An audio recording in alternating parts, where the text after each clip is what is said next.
哇！近嚟嘅天氣呢，雖然係潮濕啫，但係個人好容易口乾，好多人嚟咳。咁食少少嘢都會喉嚨痛，夜晚瞓覺時呢好乾。我今日呢就煲個潤肺嘅湯水啦，補下腳筋。嗱，呢啲腳筋，腳裏邊嘅筋或者係豬手裏邊嘅筋，佢哋整咗出嚟之後呢，就曬乾去嚟到賣嘅。咁啊，如果賣呢，就係咁樣一紮紮嘅。比較新啲，色水有啲唔同，都係咁樣用嘅。咁啊，呢個當然係靚仔啲啦。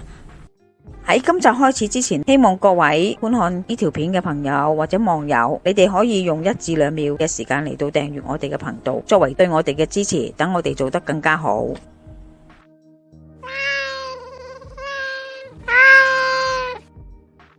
阿媽廚房，豬腳筋呢，就係豬腳中間連接關節扭剪條筋，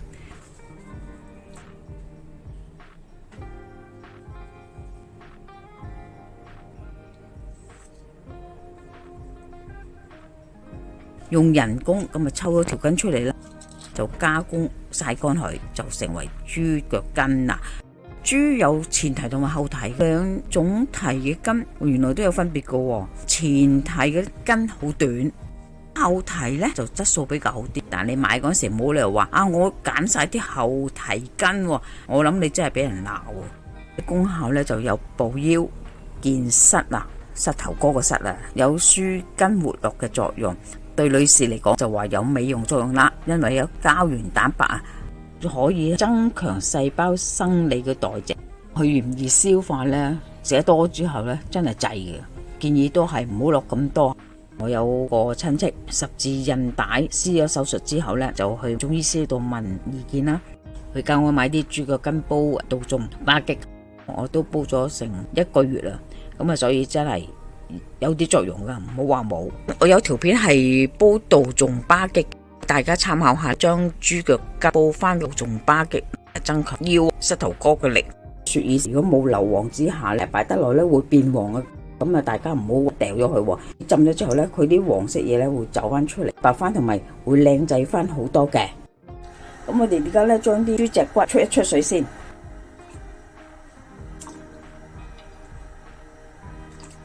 慳時間呢，可以連埋啲豬腳筋呢一齊放落去，一齊出水。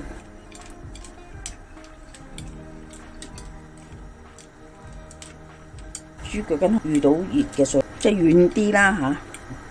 就唔係軟晒嘅，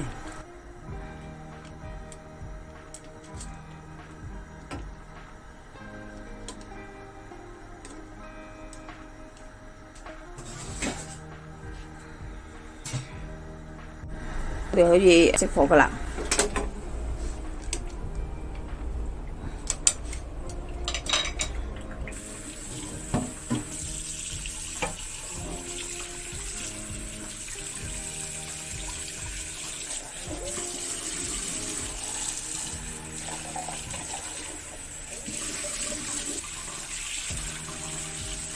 有啲碎骨盡量搣咗出嚟先啦，費事個煲底都碎骨喺度。骨碎嚟嘅可以留翻低佢。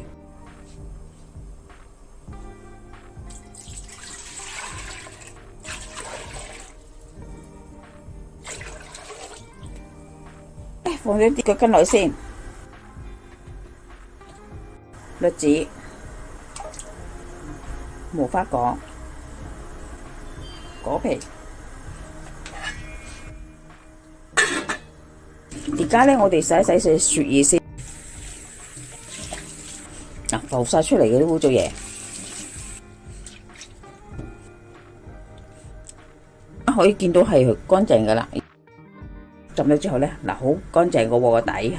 如果你想乾淨啲，搣散咗之後剪咗呢個部位，但係我又唔剪啦，我唔想去咁散啊。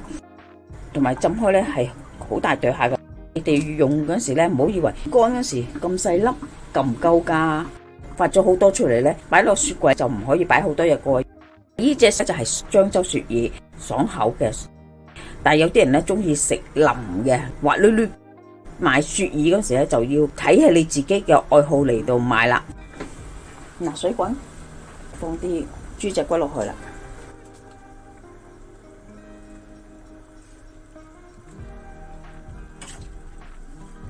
啲雪耳。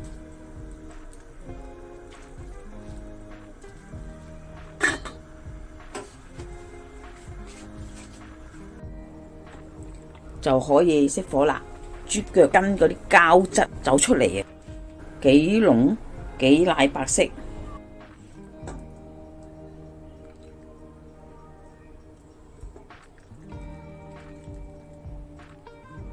啲湯呢係冇乜油啊，豬腳筋咁長啊，縮埋咁短，咁你話腍唔腍呢？要食下先知啊。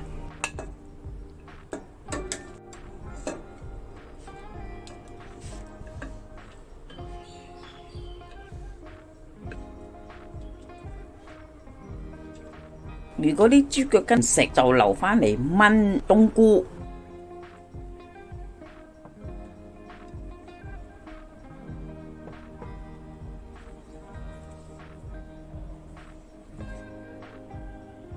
今集已經差唔多啦，多謝各位嘅收睇。詳細食譜我哋會上傳喺 Facebook 嘅專頁裏邊，有興趣嘅話可以查閱。另外，如果喜歡我哋頻道嘅話呢，可以訂閱我哋嘅頻道，以作對我哋嘅支持。希望大家喜歡，我哋下集再見啦，拜拜。